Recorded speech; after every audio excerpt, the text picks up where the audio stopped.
Hello friends, welcome to our YouTube channel. आज के इस वीडियो में हम MPDLED फर्स्ट ईयर के ECC सब्जेक्ट के ऑब्जेक्टिव को डिस्कस करेंगे। ECC जैसा कि आप जानते हैं ये 70 मार्क्स का पेपर होता है। टोटल 4 यूनिट्स हैं इसमें।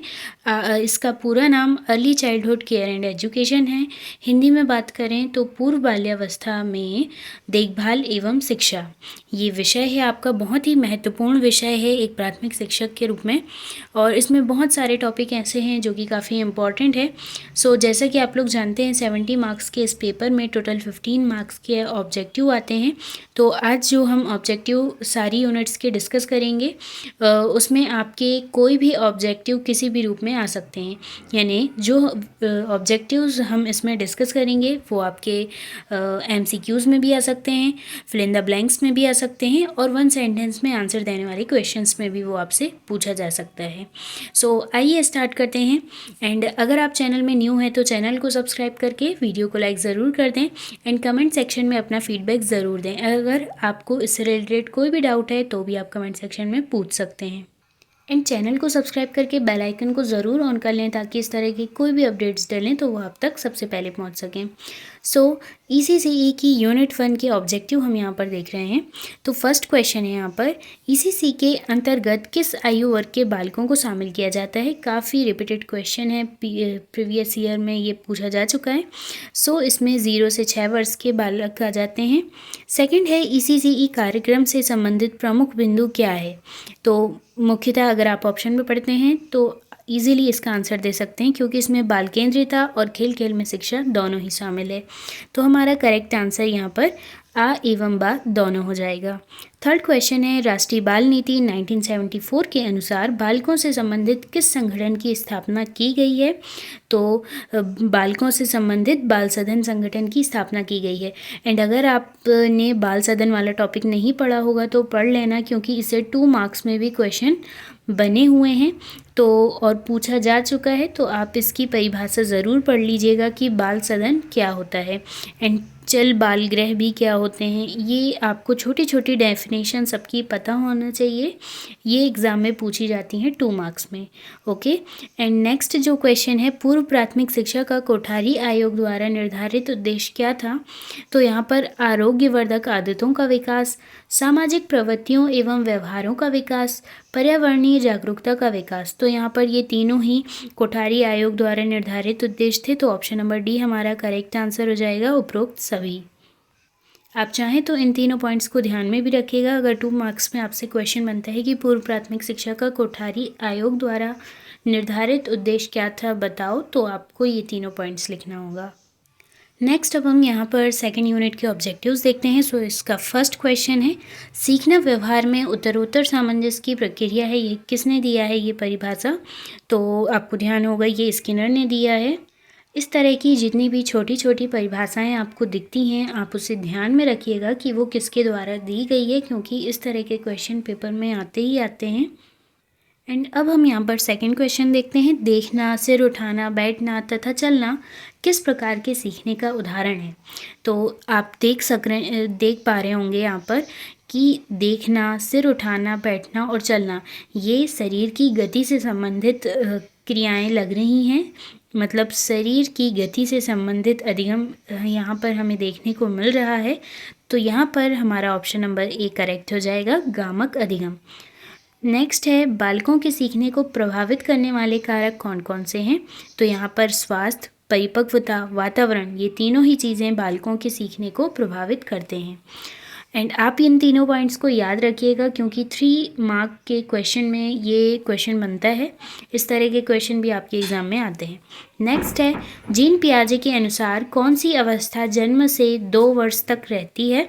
तो जन्म से 2 वर्ष तक की संवेदी गामक अवस्था रहती है। ठीक है, अगर आपसे यहाँ पर पूछा जाता है 0 से 2 वर्ष तो भी आप यहाँ पर संवेदी गामक अवस्था लगाएंगे। ओके, नेक्स्ट है हमारा यहाँ पर, किसके अनुसार बालकों को दूसरे बालकों से सामाजिक संबंध स्थापित करने में सहायता देना खेल का उद्देश्य है। ये किसने कहा है। तो ऐसा कार्ल ग्रूस ने कहा है, आप ये ध्यान रखिएगा। नेक्स्ट है, किसी भी संख्या के मान होते हैं। तो किसी भी संख्या के, तो अगर आपसे एग्ज़ाम में पूछा जाता है कि किसी भी संख्या के कितने मान होते हैं, तो आपको लगाना है 2। किसी भी संख्या के 2 मान होते हैं, एक वास्तविक मान होता है और एक स्थानीय मान होता है। आपने गणित में ये अवधारणा पढ़ा होगा।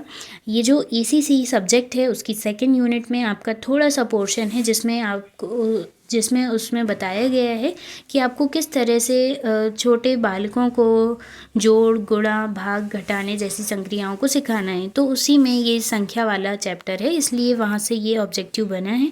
एग्ज़ाम में पूछा जा सकता है, 2 मार्क्स में भी पूछा जा सकता है कि कौन कौन से 2 मान होते हैं बताइए। तो आपको बता देना है कि एक वास्तविक मान होता है और एक स्थानीय मान होता है। नेक्स्ट है संबोध निर्माण का चरण क्या है। संबोध निर्माण के चरण में मिलान करना और तुलना करना दोनों शामिल है। ये एक मानसिक विकास से संबंधित, संज्ञानात्मक विकास से संबंधित प्रक्रिया में शामिल होता है संबोध निर्माण, जिसमें कॉन्सेप्ट फॉर्मेशन भी हम इसे कह सकते हैं कुछ हद तक। नेक्स्ट है संबोध निर्माण का क्षेत्र क्या है। मूर्त से अमूर्त के क्रम के अनुभव, एंड ऑप्शन बी में है स्वयं के शरीर के संबंध में अनुभव, और तीसरा है प्रतीकात्मक अनुभव। यहाँ पर हमें ऑप्शन नंबर डी में उपरोक्त सभी दिया हुआ है, तो ऑप्शन नंबर डी यहाँ पर करेक्ट आंसर हो जाएगा, क्योंकि संबोध निर्माण में ये तीनों ही क्षेत्र शामिल होते हैं। तो यहाँ पर हमारे सेकेंड यूनिट के ऑब्जेक्टिव कंप्लीट होते हैं। एंड अब हम यहाँ पर यूनिट 3 के ऑब्जेक्टिव देखते हैं। फर्स्ट क्वेश्चन है ईसीसी पाठचर्या के अंतर्गत किस बिंदु पर ध्यान दिया जाना आवश्यक होता है। तो अंग्रेजी भाषा की मांग, बस्ते के बोझ से मुक्ति, कार्यकर्ता या अध्यापक की तैयारी और उपरोक्त सभी। तो इसका करेक्ट आंसर है ऑप्शन नंबर डी।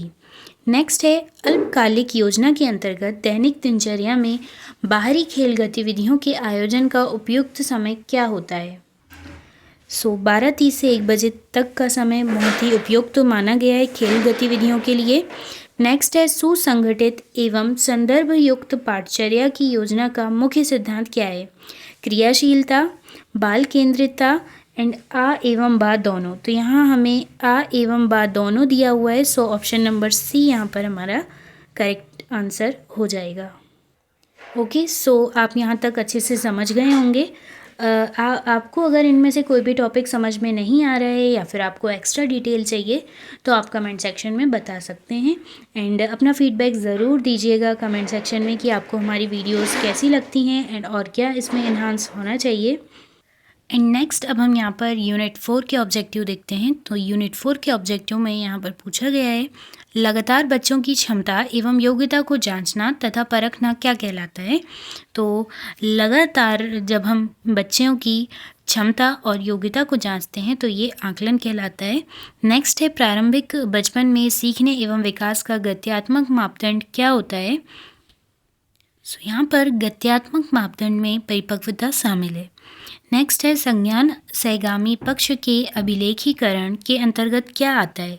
तो इसमें भावनात्मक पक्ष भी आते हैं और कौशलात्मक पक्ष भी आते हैं। तो ऑप्शन नंबर सी यहाँ पर करेक्ट आंसर हो जाएगा। ओके, आई होप कि आपके लिए ये सेशन काफ़ी यूज़फुल रहा होगा। बहुत सी चीज़ें आपको जानने को मिली होंगी एंड काफ़ी आपको प्रीवियस ईयर के क्वेश्चन भी यहाँ पर देखने को मिले होंगे। एंड अगर आपको इसके अलावा और अधिक जानकारी चाहिए तो आप हमारे टेलीग्राम चैनल में भी ज्वाइन हो सकते हैं। लिंक आपको चैनल के डिस्क्रिप्शन में मिल जाएगी।